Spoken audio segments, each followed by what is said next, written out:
नमस्कार, मैं Amit Shukla, motivational speaker एक बार फिर आपके सामने एक नए विषय के साथ उपस्थित हुआ हूँ। आज का विषय है परिवर्तन, change. Why change is needed. हमारे जीवन में परिवर्तन की आवश्यकता क्या है, क्यों हमको परिवर्तित होना चाहिए, इस पर मैं थोड़ा सा आपसे चर्चा करूँगा। कहते हैं कि परिवर्तन प्रकृति का नियम है, जीवन है तो परिवर्तन है। लेकिन परिवर्तन सदैव हमारे विकास के लिए होते हैं, ऐसा कहा जाता है। और फिर जब अगर परिवर्तन हमारे विकास के लिए हैं और हमारे लिए हैं, तो फिर हम परिवर्तन का प्रतिरोध क्यों करते हैं? Why we resist changes. मुझे ऐसा लगता है कि परिवर्तन का विरोध हम करते हैं, ये भी एक प्रकृति है, ये भी हमारी एक नेचर है।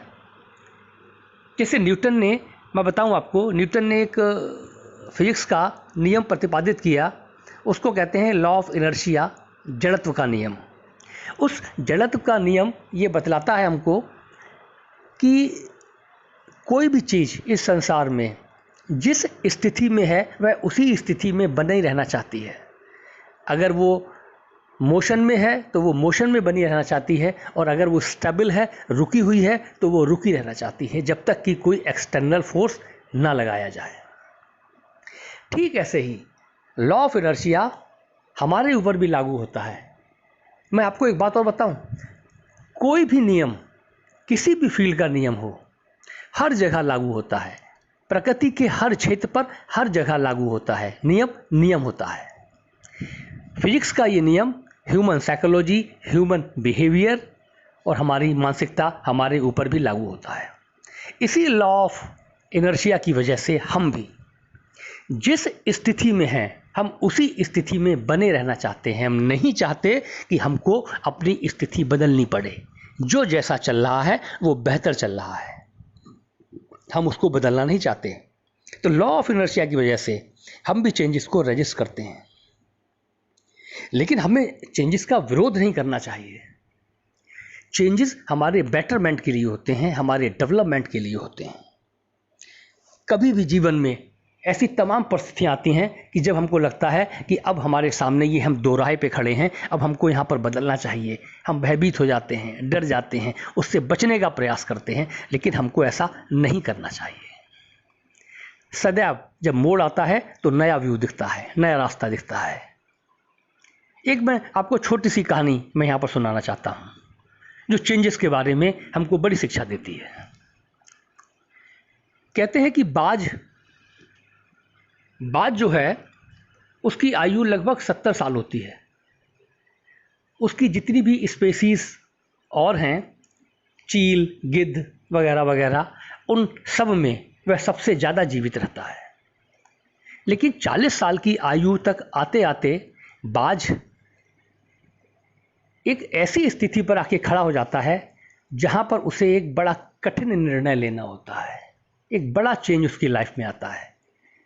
40 साल के पहुँचते पहुँचते बाज का जो फिजिकल स्ट्रक्चर है उसमें बड़े चेंजेस आते हैं। उसकी जो चोंच होती है, जो बड़ी शार्प होती है, वो चोंच धीरे धीरे कमज़ोर होती है और मुड़ जाती है।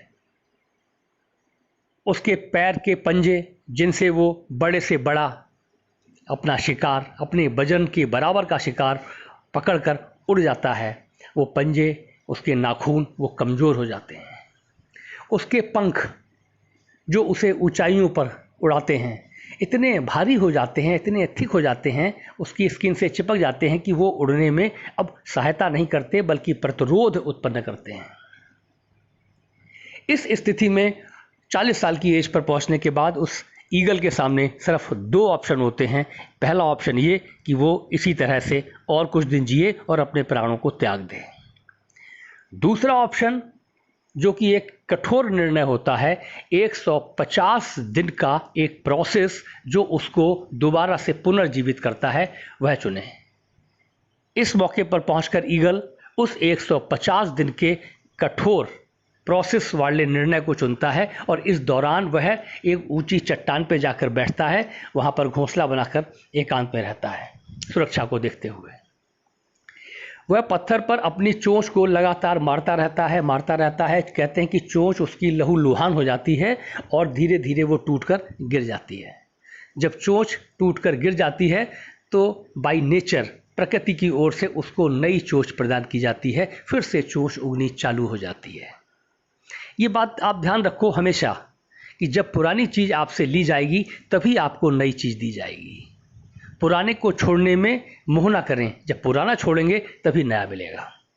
तो उसकी चोंच, नई चोंच आ जाती है। अब उसकी चोंच शार्प होती है, तेज होती है, पहले जैसी होती है। अब उस चोंच से वो अपने पैरों के पंजों के जो नाखून हैं, उन जो कि अब बेकार हो चुके हैं, उनको नोचना चालू करता है। एक एक करके सारे पैरों के नाखून को वो नोच लेता है। पैर लहूलुहान हो जाते हैं और पैरों के नाखून टूट जाने के बाद, ख़त्म हो जाने के बाद वो इंतज़ार करता है, धीरे धीरे फिर से उसके नए नाखून आ जाते हैं पहले की तरह, तेज, एक्टिव।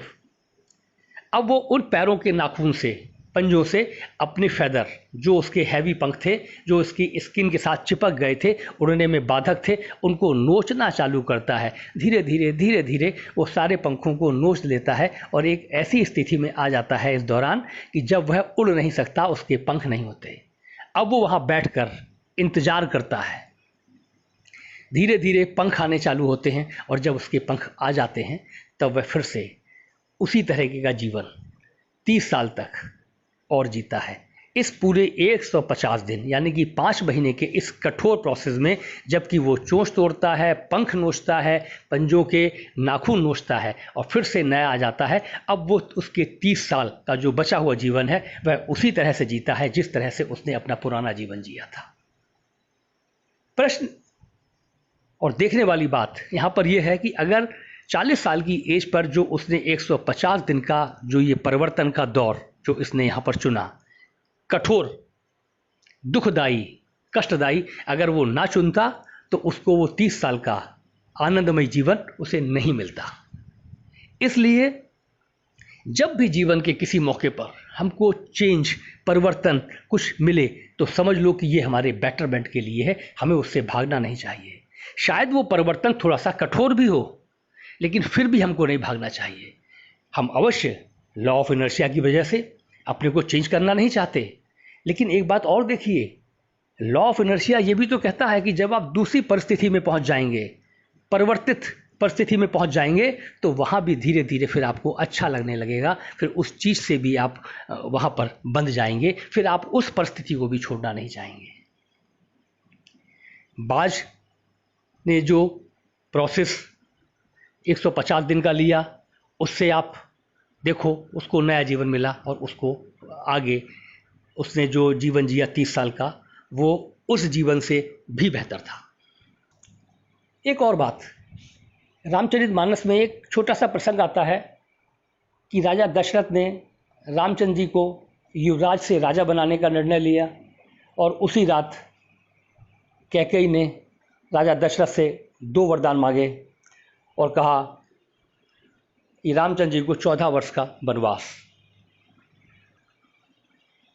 प्रातःकाल, अगले दिन प्रातःकाल रामचंद्र जी को मालूम पड़ा कि अब वो राजा नहीं बनाए जाएंगे, उनको 14 वर्ष का वनवास दिया जाएगा।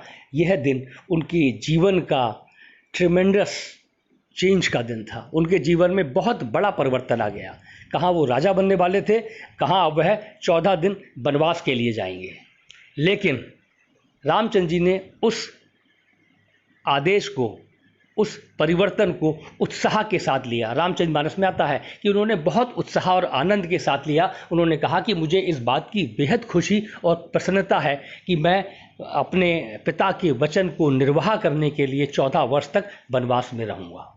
शायद प्रकृति को यही, नियति को यही मंजूर है, ये शायद प्रकृति और समाज के बेहतर के लिए होगा और मुझे भी शायद उस जो है वनवास में बड़े बड़े महात्माओं, संतों का दर्शन हो। तो मैं इसको स्वीकार करता हूँ। और उन्होंने उस परिवर्तन को, उस चेंज को स्वीकार किया। 14 वर्ष तक वनवास में रहे। आप जैसा जानते हो, रावण का वध और भी तमाम राक्षसों का वध किया, इस विश्व का कल्याण किया, इस संसार को राक्षसों से मुक्त किया और पुनः वह वापस आके राजा बने। अगर मात्र वो राजा ही बने रहते, वो वहाँ जाना स्वीकार ना करते, तो हम रामचंद्र जी को भी आज उतना ही जान पाते जितना कि हम उनके पूर्वजों मारीच, पृथु, इक्ष्वाकु, भागीरथ या राजा दिलीप को जानते हैं।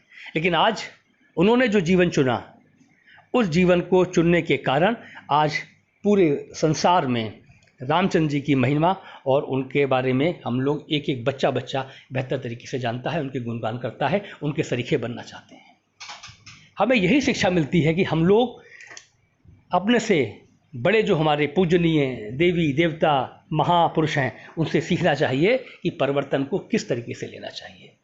याद रखें, किसी भी चेंज को जब उत्साह और आनंद के साथ स्वीकार किया जाता है तो वो हमारे विकास और डेवलपमेंट के लिए होता है, हमारी बेहतरी के लिए होता है। और जब उसी चेंज को आप बोझ समझकर, दुख समझकर, बोझ की तरीके से व्यतीत करते हो तो आपका विकास नहीं होता, आपकी अवनति होती है, आपका नुकसान होता है। इसलिए विकास को अगर आप चाहते हो तो आपको परिवर्तन स्वीकार करना ही पड़ेगा। चेंजेस हमारी लाइफ है। नमस्कार, अगले वीडियो में किसी और सब्जेक्ट के साथ आपसे फिर मुलाकात होगी।